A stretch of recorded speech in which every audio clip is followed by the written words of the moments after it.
Well, flow from the there. question is, what are you doing now? What's going on? What's new with you? How's life? What's your newest projects? You know, what's got you all excited? What gets you up in the morning and says, man, I can't wait to get to that?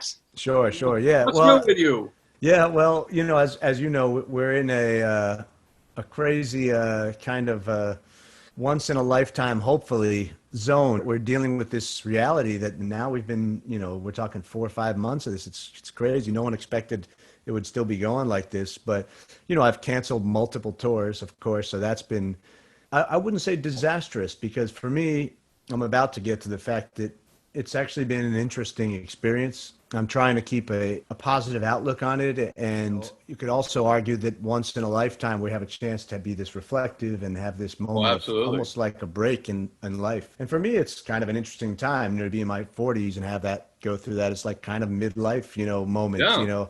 So, one thing that I've done that's, well, first of all, I should start by saying it happened right after I released my first live album. Yeah, so that's Capturing Spirits, JKQ It's Live. killer. Oh, thank you, man. But Thanks. whoever engineered that thing, I mean, I worked with a couple great engineers, but I was definitely a big part of the man, mix you down. guys, the Yeah. tones. It's like it's hard to believe that's a live record. It is so freaking good. That almost makes me want to cry because, it was a lot of work. So Oh, thank you. my, listen, Yeah. for people that know, and there's a lot of people out there that know, I'm not the only one. That record will be really appreciated when people listen to it, man, because Thank you, man. it's hard to believe that's a live record. I mean, the tone and everything about the playing, the performance of it, that's a hell of a great record, man. You should be really proud. Thanks, man. Yeah, and I mean, it was recorded pretty much just like, casually, like, okay, well, let's have a way to document this because we didn't even know it was being recorded. I had forgotten that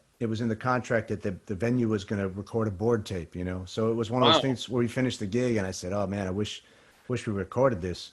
And the guy who was running the board said, well, what do you mean we did record it? So it was like, oh, all A right. multi-track or just a board It tape? was it's a multi-track board tape, you know Yeah, what I all right. mean? Like, so it Okay. was it was a couple mics on the guitar amps. I think Yeah, no. we had two overheads on the drums.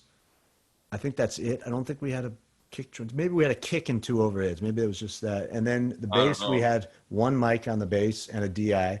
But We had it sounds two mics amazing. on the piano. So, the thing that I did was we really worked on isolating using frequencies and a lot of phasing Sure. and stuff to really isolate and have some control over the mixing. It was Right. a real challenge because the bass amp was right next to the piano. So there was a lot of, especially when the tunes got louder.